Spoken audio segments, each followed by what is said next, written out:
So everything's pretty much off now. Power steering's out, fans out, AC loom. Kept that radiator on there because I couldn't get them fuckers off. So the radiator's tucked under the car. But exhaust is out.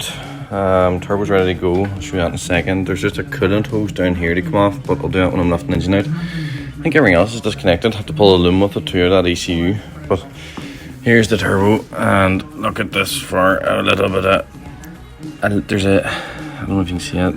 There's a wee bit of wiggle.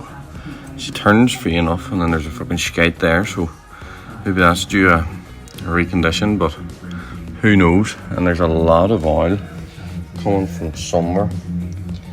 I have no idea where it's coming from, but it's there. Here's the top dead center too of the timing. There's no teeth off it. Looks all good.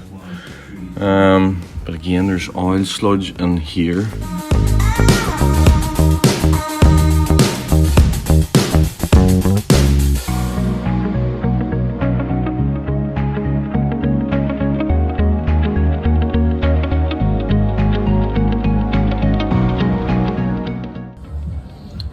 Clutch taken off. She looks good. And I get it lined up again there. It's getting near enough. Some big power closer.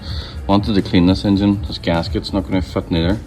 This guy here, he won't fit because he's fucked. But then this guy here too. Maybe I could take him off that. I'm thinking just file that down a wee bit to get the screws in. But then here's the other engine then out. There. And then there's two of them. Just checking the clutches. This one actually has a really good clutch in it.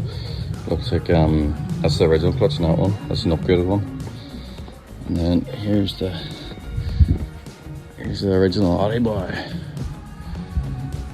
Man up. Engineless. Now just see if it fits.